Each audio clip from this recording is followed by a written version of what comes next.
In the next few minutes, you're going to hear how to talk to your 10-year-old son who knows all about sex and puberty, but now says he hates his genitals and everyone else's because they look super weird.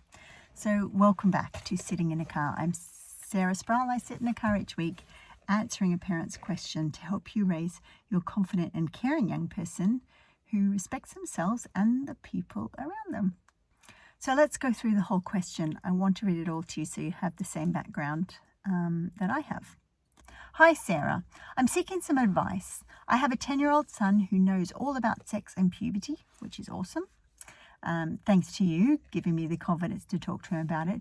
But he has just recently said he hates his genitals and everyone else's, boys and girls, men and women, that he thinks they look weird, and I would nearly go as far to say that he is ashamed of his body. I want to keep the connection we have at the moment, but he just squirms, winces and shuts down when we talk about genitals. Any advice? Thanks so much. So the answer to this question comes from the Courage Pillar of the Evolved Family Method. The Courage Pillar shows you how to step forward and start conversations with kids when it feels fraught and you have no idea how to even start talking or what to say. So what you may do if you have this situation, think about the situation this parent is in. The worst case scenarios might float into your head that you've heard about related to body shame. You might be holding yourself back from saying anything about genitals, but at the same time, there's a mantra playing in your head about how much you want to tell him to keep him safe and informed as he grows up. And it makes sense why you want to do all that, because many of us weren't brought up with strong adult role models who were able to have very difficult conversations with us while honoring our experience as we were growing up. A lot of the family culture 20, 30 years ago was absolutely that the adult knew best. So what I've learned is that when adults who are raising kids feel a bit stuck like this parent does in this question, there's a particular effect that's come into play, and I call that the tongue-tied parent effect. It causes you to feel worried about if you've spoken up too much. You might feel like you're to blame for the situation at the moment, and you're searching your memory for things that you might have done wrong and how you could have done that differently. And that makes sense. I can understand why you would be going through those things in your head, because parenting is one of the most important jobs in the world, and no one wants our kids to suffer due to something we've said or we've done that have made their lives worse. Absolutely. I mean, I really resonate with this.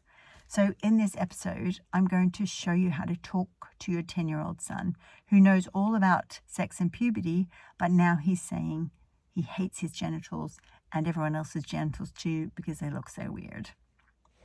Step number 1, how he feels, how this 10-year-old feels is exactly right.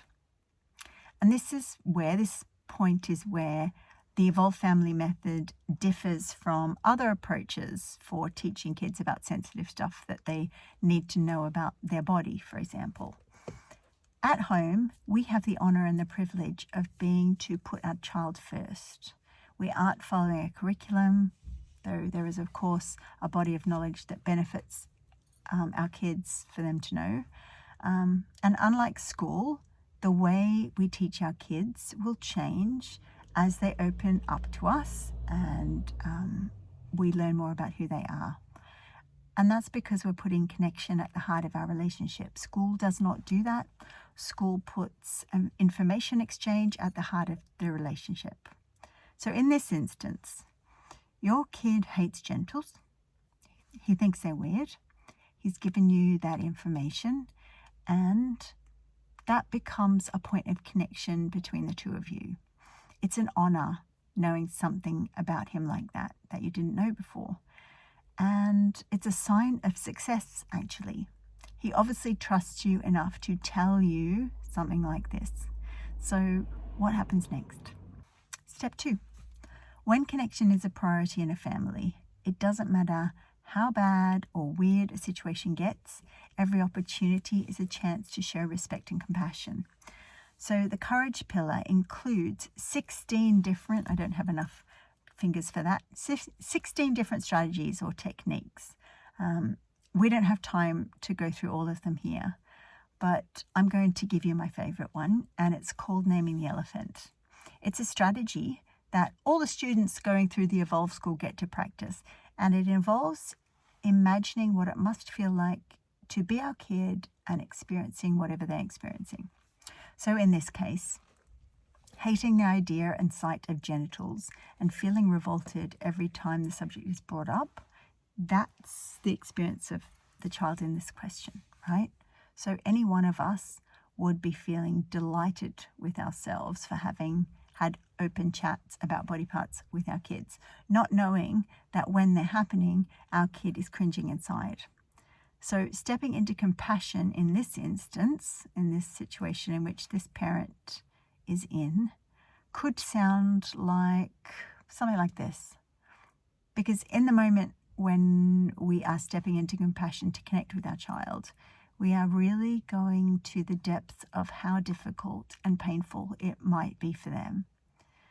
So a compassionate statement could be something like, it probably feels like I'm bringing up the exact topic that makes you feel uncomfortable and I'm not stopping.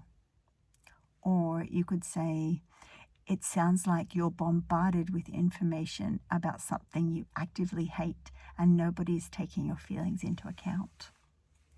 Do you notice how this compassion stuff gets right to the heart of the matter? It's not shying away from the difficult emotions. In fact, it's heading straight there, full-faced into the feelings of maybe active hate or extreme discomfort as a result of what we have been saying.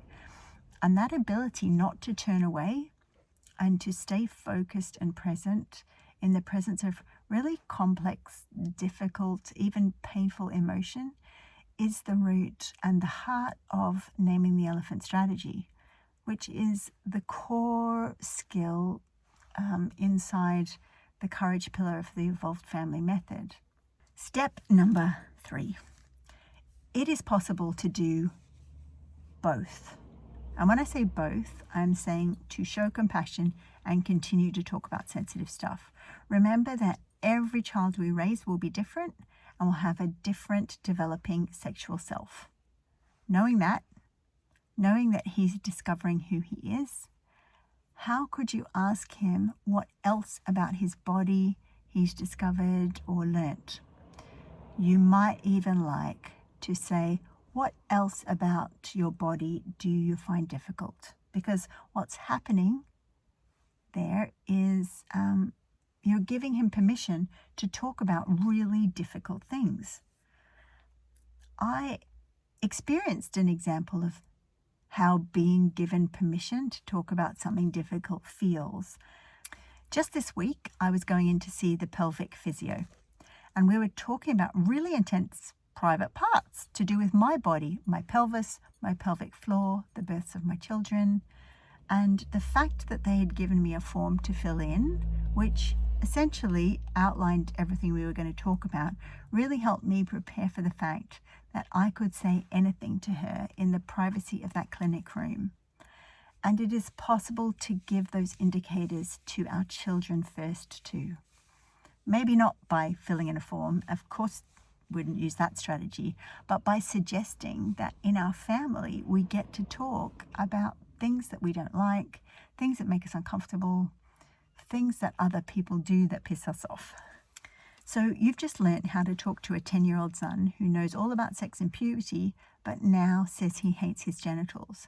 But this information doesn't do you any good if you don't also have the ability to read your own nervous system and honor what you need to do for yourself before you step up and start naming the elephant or stepping into compassion or giving your child the permission to talk about other difficult things. So if you would like to learn the full Evolved Family Method that helps parents and other caring adults talk to kids about sensitive stuff in a way that nurtures the connection with each other, look for the link somewhere around this episode and leave your details for me.